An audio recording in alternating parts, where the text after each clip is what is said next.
Lujeng siang Kang Alfi. Siang. Nami abdi Jet, abdi sareng rencangan abdi aya Gina, Azra, Viras. Alfi.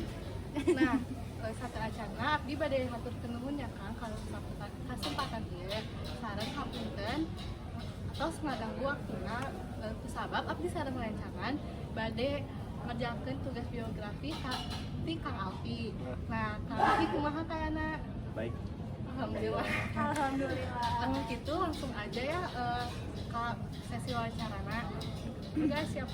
Sekarang ngebade dari Yos. Fadil, Halo. Akang dilahirin di mana? Aku teh dilahirinnya di Osaka, Jepang. Wow. Osaka. Kalau hobi akang anu sering akang lakukan? Hobi aku teh main ML, tidur, makan. Belajar gitu kan? Enggak suka. Ya.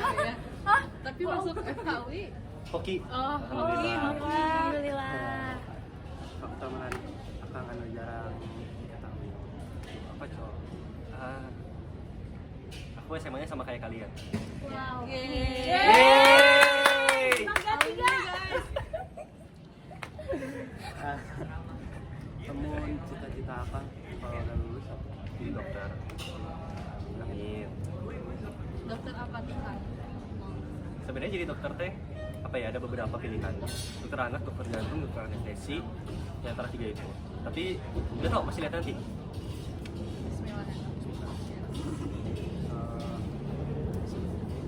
Siapa yang jadi inspirasi apa nih? Kalau ngomong inspirasi sebenarnya aku kayak jadi inspirasi yang gimana gitu. Tapi kalau pengen ngomong, yang pertama pastinya papa aku. Soalnya papa aku juga dokter gitu. Jadi awal mula aku pengen jadi dokter juga karena ngeliat papa aku ngobatin pasien. Terus sekarang ini yang membantu aku buat memotivasi adalah gambaran tentang diri aku sendiri di 10 tahun ke depan gitu. Kayak 10 tahun nanti aku pengen jadi dokter yang kayak gimana, dan ya gitu, itu yang memotivasi aku buat mewujudkan gambaran itu.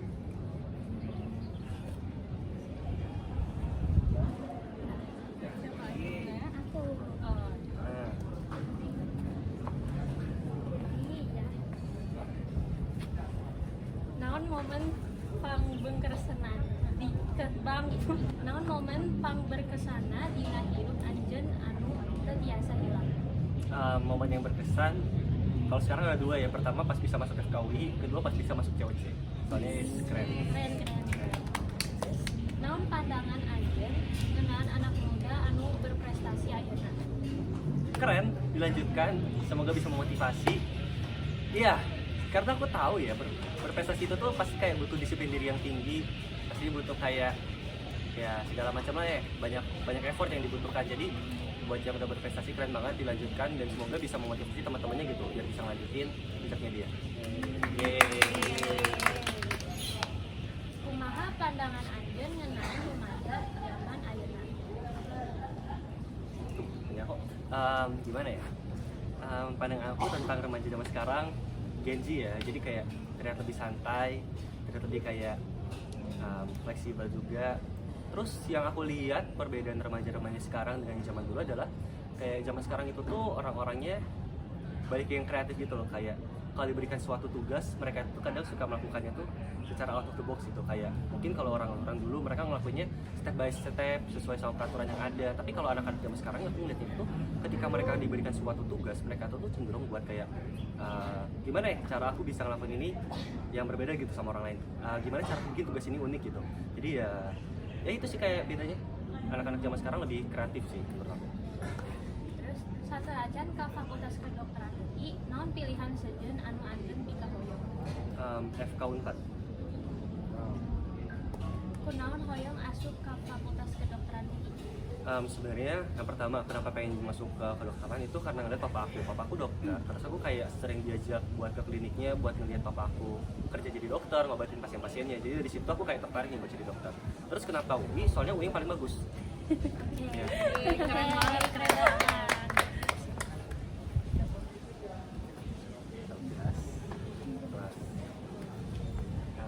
Jadi kumaha sih awalnya Kang berarti biasa kapilih jantan pemain di COC. Oke, jadi gimana caranya bisa kepilih itu kayaknya pas awalnya aku kan pernah join ruang guru nih. Ya join ruang guru lah karena disuruh orang tua, karena kayaknya mereka panik kan ngeliat aku, tuh bentar lagi UTBK tapi ini anak kok nggak ada bimbel-bimbelnya. Terus kayak aku udah nyobain bimbel offline juga kayak nggak cocok. Terus akhirnya ya udahlah ditawarin ruang guru online, terus menurut aku ya udahlah nggak apa-apa gitu buat menenangkan orang tua juga. Terus akhirnya ya udah aku belajar pakai ruang guru lah, pakai materi-materinya. Terus singkat cerita, tiba-tiba pas kuliah aku dihubungi itu sama pihak ruang guru kayak, halo Alfi, kami dari pihak ruang guru ingin mengadakan sebuah game show dalam rangka anniversary ke 10 ruang guru gitu. Terus akhirnya apakah kamu tertarik? Terus aku kayak itu agak pikir tuh, karena takut malu-maluin lah, kayak duh apaan nih bakal ditampilin, gue takut kan kayak dihujat lah gitu-gitulah. Tapi ya udah pada akhirnya diterima. Terus akhirnya setelah diterima, kayak aku bilang tertarik, akhirnya dikasih kayak tes asesmennya gitu, kayak ada 11 soal, habis itu tes wawancara, terus tiba-tiba lulus, terus tiba-tiba syuting. Keren banget. Nah, dulu naon wae suka sareng dukana akang ka jantan mahasiswa. Sukanya adalah banyak banget ilmu-ilmu yang didapetin, karena kalau aku ngerasa pas aku di SMA aku belajar sebuah ilmu, aku belajar pelajaran itu bener-bener for the sake buat aku ngapain aja, buat aku kayak ujian, yang penting nilai aku bagus aja. Jadi kayak abis ujian itu udah kelar gitu, udah selesai. Tapi di kuliah ini aku ngerasa kayak materi-materi yang dikasih itu tuh lebih ke kayak sebuah pendalaman, kita disuruh buat lebih memahami materinya. Dan disitu aku kayak ngerasain, wah ternyata belajar ini seru loh kalau kita bisa memahami esensi dari itu, kayak oh ternyata cara kerja itu kayak gini, dan akhirnya itu memicu rasa penasaran dari aku sendiri. Itu sukanya. Terus tambah lagi teman-temannya juga banyak, terus banyak kebebasan, kayak bebas buat tugas sampai malam, main sampai malam, lebih bebas buat berkreasi lah gitu-gitu. Terus akhirnya dukanya adalah tugasnya banyak, jadi kayak suka stres, apalagi kalau pas awal-awal time management aku masih jelek banget, itu kayak aku stres banget kerjainnya. Terus tugas banyak, terus apa lagi ya? Ya udah sih, jauh dari orang tua sebenarnya aku kayak senang-senang aja gitu, karena yay, enggak, ya aku sedih banget gitu. Ya itu juga salah satu dukanya sih, jauh sama orang tua kan, kadang-kadang kangen juga. Ya. Oke. Kumaha cara Akang ngarespon karena kritik atau tanggapan negatif ngenaan Akang? Oke, jadi kalau kritik atau tanggapan negatif itu kayak udah awal-awal kita lihat dulu apakah kritiknya itu tuh emang kritik yang emang kayak ngebangun, emang yang pengen kita jadi lebih baik itu, atau kritik yang emang kayak dia cuma ngehujat aja gitu, kayak nggak ada esensinya, nggak ada substansinya, dia cuma literally pengen ngehujat aja gitu, kayak dia nge-hate kita tanpa alasan. Nah terus dari situ kan kita udah tahu nih mau ngekritik kita karena emang mau ngebangun kita, ngasih tahu kita apa yang salah gitu-gitu. Nah kalau kritik yang kayak itu ya udah kita coba buat pakai kritik itu buat memperbaiki diri kita. Terus kalau yang emang ngehujat aja, ya udah itu dibiarin aja, Cok. Gak usah ditanggepin, nanti malah ngedown. Oke. Lalu kumaha cara Akang ngatur waktu antara janten selebgram sareng janten mahasiswa? Sebenarnya ini lebih ke prioritas juga sih. Jadi kayak prioritas aku sekarang kan sebenarnya kerjaan utama aku adalah sebagai mahasiswa gitu, bukan sebagai selebgram. Maka dari itu sebenarnya caranya adalah aku beresin dulu nih semua kegiatan akademis aku. Kalau ada tugas aku kerjain, kalau ada ulangannya aku belajar. Nah nanti akhirnya ketika ada waktu luang setelah semua kegiatan akademis itu selesai, baru deh aku pakai waktu-waktu luang itu tuh buat bikin konten, buat nge-live, buat ya gitu-gitu. Oh Ya, iya. jadi sebenarnya kerjain yang akademisnya dulu. Oke. Nah, tuluy aya nasihat teh Kang pikeun anak muda zaman ayeuna? Apa ya? Sekarang kan udah zaman informasi ya, udah zaman teknologi. Dan aku juga ngerasain sendiri kalau sekarang itu tuh tugas-tugas aku udah kayak banyak banget yang dibantu, yang dipermudah sama teknologi itu. Kayak misalnya aku lagi ngerjain tugas, terus aku butuh bikin citasinya, tuh aku butuh bikin daftar pusakanya, referensinya. Daripada aku ngetikin satu-satu, akhirnya aku nyari tool yang bisa ngebantu aku gitu. Ya, jadi maksud aku kayak gitu. Di zaman kalian sekarang itu banyak banget tool-tool yang bisa dipakai buat mempermudah kerjaan kalian, yang bisa membuat kalian lebih efisien, membuat kalian bisa ngerjain lebih banyak hal dalam waktu yang singkat gitu lah. Ya itu dipakai lah. Be kreatif juga. Oke. Nih Cera, gantian. Siapa suruh ditempel? Tuh kan. Oke, selanjutnya, apakah kritik pikeun rumaja zaman ayeuna anu hamil di luar nikah? Nggak pakai kok. Apa ya kritiknya ya? Ya sebenarnya tahu umur aja, kayak aku ngerasa kalau hamil di luar nikah, sebenarnya kalau udah umurnya sih ya udah, tapi kalau hamil di luar nikah terus dia kayak masih belum belum umurnya gitu, kayak masih remaja, aku ngerasa kayak itu bakal bikin dia rugi sendiri. Ketika dia harusnya itu tuh bisa lebih fokus ke pendidikannya, ketika dia harusnya bisa lebih memajukan kehidupannya sendiri di masa depan, akhirnya karena dia udah hamil di luar nikah itu, akhirnya kayak aku ngerasa chance itu jadi kayak terlewatkan gitu, dimana yang seharusnya dia bisa buat mengembangkan dirinya sendiri, akhirnya waktu datang tenaga itu habis dipakai buat ngebesarin si bayinya itu gitu. Jadi ya menurut aku sayang aja sih, kayak kalau kalian nikah di luar hamil di luar nikah itu tuh terlalu banyak opportunity yang bakal kalian lewatin sih nantinya. Tuluy, apakah aya kasusahan ngahadapkeun ujian jeung mempertahankan IPK 3,86? Susah, bahkan sekarang udah turun bro, ya sekarang udah jadi 387. Jadi sebenarnya susah ya, apalagi kayak pas awal-awal itu aku kayak emang yang masih cari pace banget, jadi aku kayak bener-bener belum ada kegiatan apa-apa. Aku literally semester 1 itu tuh kerjanya cuman di akademis doang. Terus udah selesai di akademisnya, semester 2 aku kayak ngerasa, wah ternyata aku bisa nih handle FK-FK ini. Jadi akhirnya aku mulai coba buat masukin banyak kegiatan-kegiatan, mulai ikut banyak aktivitas, yang akhirnya terlalu banyak gitu aktivitasnya. Jadi tadi pertanyaannya apa? Aya kasusahan. Ya kesusahannya adalah itu, mencari sebuah balance-nya, di mana aku tetap mempertahankan nilai aku, tapi aku juga melakukan aktivitas-aktivitas yang aku pengenin gitu. Aku ikut organisasi, aku ikut kepanitiaan. Ya kesulitannya adalah mencari jalan tengahnya itu. Tapi ya sebenarnya kalau fokus sih harusnya aman-aman aja. Iya, beside of materi yang emang banyak. Itu sih tergantung sama cara belajar masing-masing. Terus tugasnya juga tergantung sama cara ngerjain masing-masing. Ya, sebenarnya gitu sih kalau kesulitan yang aku rasain. Tuluy, apakah kantos ngalakukan SKS sistem kabut semalam upamiannya kunaon? Sebenarnya ngelakuin sih. Ini dari dulu sejak SD, SMP, SMA sampai sekarang ternyata sampai kuliah aku selalu SKS. Tapi kenapa kayak somehow it always work? Kenapa itu selalu bisa aja gitu? Soalnya pas guru-guru ngejelasin, pas dosen-dosen ngejelasin, itu aku kayak beneran berusaha buat mendengarkan. Jadi ketika aku SKS, itu bukan SKS yang belajar dari nol banget lagi, tapi itu cuman kayak recall penjelasan guru yang udah pernah aku dengar sebelumnya gitu. Jadi kayak SKS-nya bukan SKS yang dari nol, tapi cuman kayak recall doang, sehingga akhirnya walaupun cuman SKS, itu udah cukup gitu buat memahami materinya lagi, buat mengerjakan ujiannya dengan baik. Ya. Kumaha cara ngatur skala prioritas anu hane jeung bener? Skala prioritas apa? Yang keluarga, pendidikan. Ini skala prioritas aku berarti. Cara ngaturnya yang baik. Cara ngaturnya. Jadi tentang skala prioritas itu cara ngaturnya menurut aku tergantung ke diri kalian masing-masing lagi sih. Ke diri kalian sendiri, yang penting buat kalian itu apa? Kalau misalnya yang penting buat kalian akademis, ya udah berarti akademis paling atas. Kalau yang penting keluarga ya paling atas keluarga gitu. Jadi sebenarnya nggak ada cara mengatur skala prioritas yang benar. Itu semua tergantung sama apa yang menurut diri kalian sendiri itu tuh penting gitu. Dan apa yang menurut orang lain penting sama apa yang menurut kalian penting itu kan semuanya kayak bisa beda-beda. Jadi sebenarnya ini kayak subjektif banget. Tapi kalau aku sendiri, skala prioritas aku yang paling atas itu tuh kayak biasanya adalah keluarga.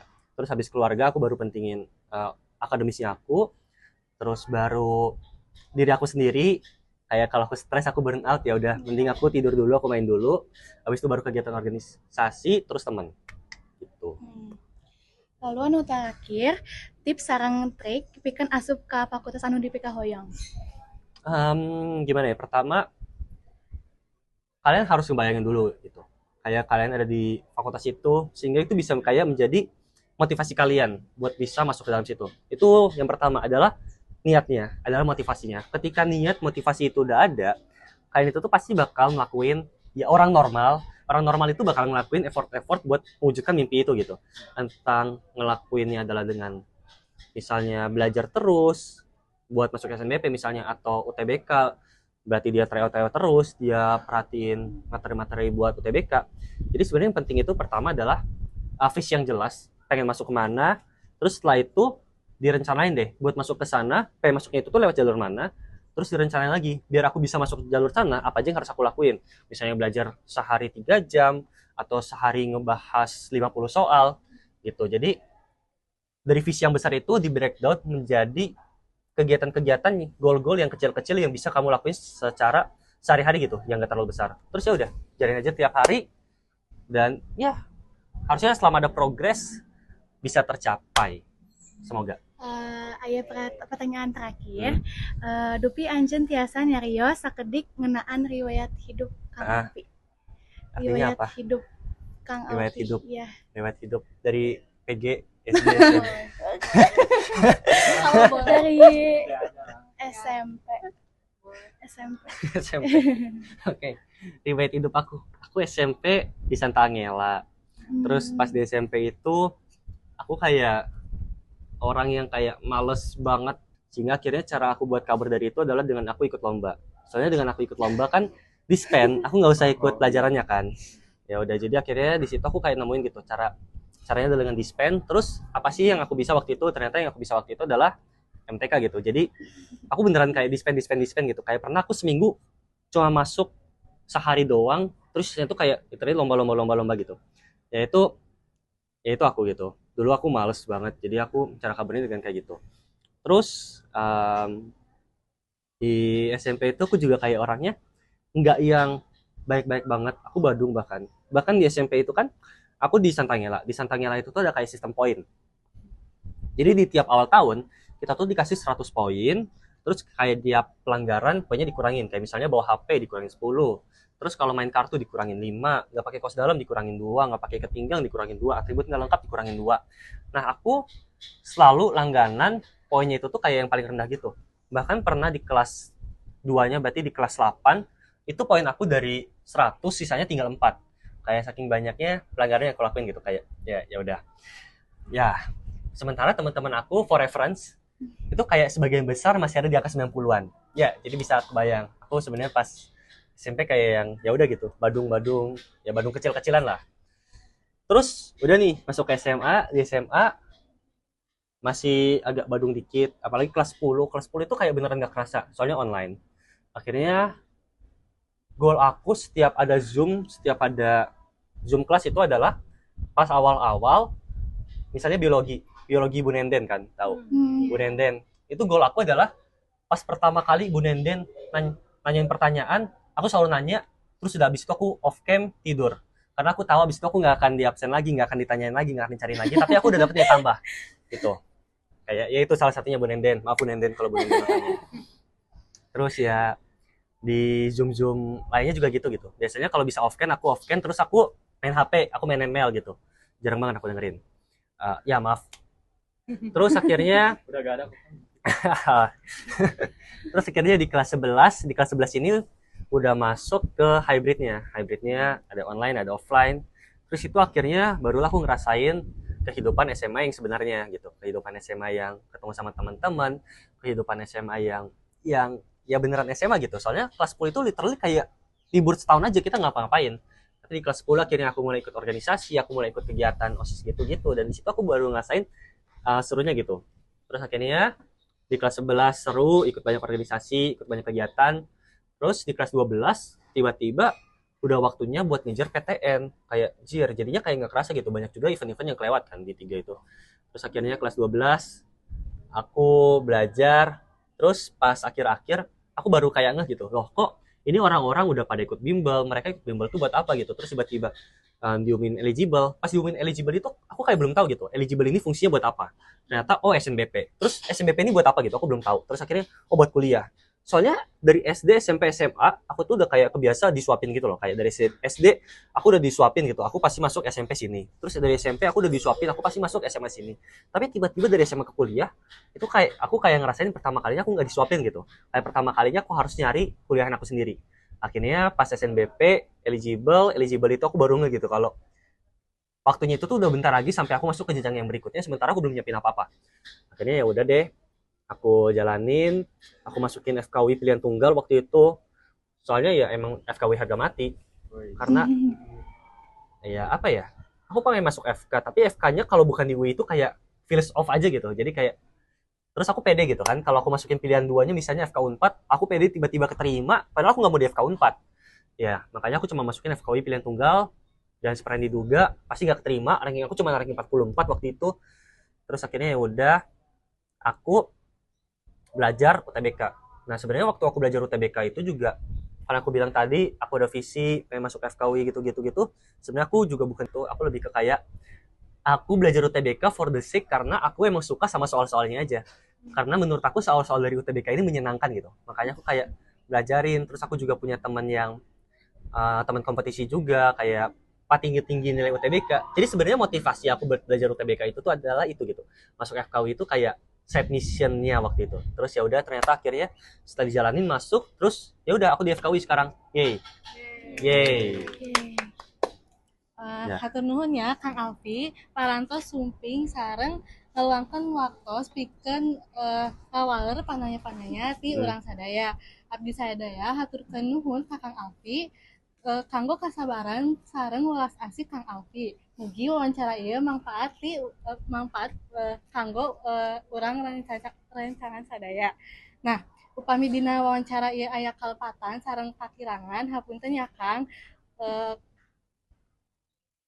Hapunten anu agung Kang Alfi. Sate acan abdi pamitan, izin abdi nyanggakeun sakedik kenang-kenangan ti kami. Hatur nuhun pisan Kang Alfi. Makasih. Pamit ya Kang. Oh, diri. Oke. Mugi Kang salosna dipaparin kesehatan sareng kasuksesan. Yeay. Yeay, dadah. Dadah. Hatur nuhun sadayana.